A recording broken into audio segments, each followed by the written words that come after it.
محمد ونصلی علی رسول الکریم اما بعد بسم اللہ الرحمن الرحیم اللہم صلی علی محمد وعلی آل محمد وبارک وسلم۔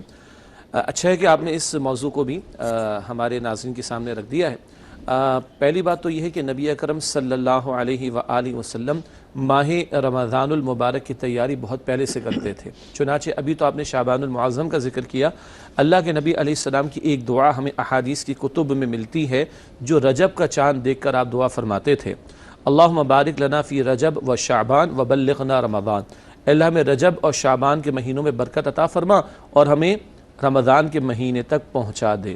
تو پہلی بات، ماہ رمضان المبارک کی تیاری 2 مہینے پہلے فرماتے نبی اکرم صلی اللہ علیہ وسلم، اور رجب میں بھی برکت کی دعا فرماتے، شعبان میں بھی برکت کی دعا فرماتے۔ دوسری بات، جیسے کہ ماہ شعبان کا ہم نے ذکر فرمایا تو اللہ کے نبی علیہ السلام خصوصیت کے ساتھ اہتمام فرماتے ماہ شعبان میں روزے رکھنے کا، کثرت سے اور خصوصیت سے آپ صلی اللہ علیہ وسلم ماہ شعبان میں روزے رکھتے۔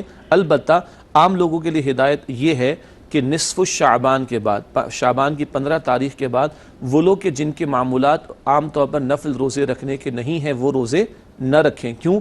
اگر وہ نفل میں زیادہ مشقت میں پڑ گئے تو ایسا نہ ہو کہ آگے فرض کے معاملات کے اندر کچھ جو ہے وہ کمی کا کوتاہی کا معاملہ ہو جائے۔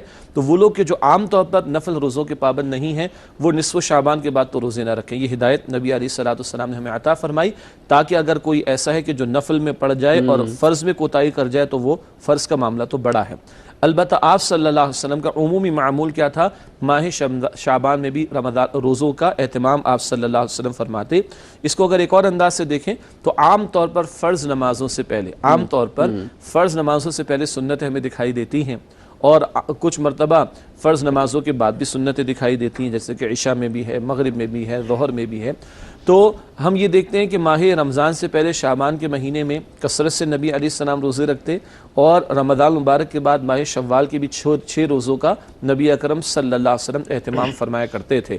تو یہ ہے جس کو آپ نے بھی بیان فرمایا کہ آپ علیہ السلام کی زندگی تو پوری کی پوری زندگی عبادت سے تعبیر ہے، اور ان عبادتوں کے حوالے سے نفل کے معاملات میں شعبان کا مہینہ وہ ہے جو کثرت سے اللہ کے نبی صلی اللہ علیہ وسلم روزوں میں گزارا کرتے تھے۔ یہ گویا کہ ہمارے لیے بھی رہنمائی ہے کہ ایک بڑا مہینہ آیا چاہتا ہے، فرض روزوں کا مہینہ آیا چاہتا ہے، مطلب ایک ماحول ایک ٹیمپو بنانا چاہیے رمضان کا، اور اس اعتبار سے منانا چاہیے کہ ہم جیسے لوگ تو سال میں صرف ایک ہی مرتبہ روزے رکھتے ہیں، تو پھر جب رمضان آتے ہیں تو بڑے بھاری پڑتے ہیں، بہت بڑا سوچنا پڑتا ہے، روزے آ گئے ہیں اور رمضان کیسے ہوگا۔ تو اگر پریکٹس کر لی جائے شعبان میں تو آسان ہو جاتے ہیں ماہ رمضان مبارک کے روزے بھی۔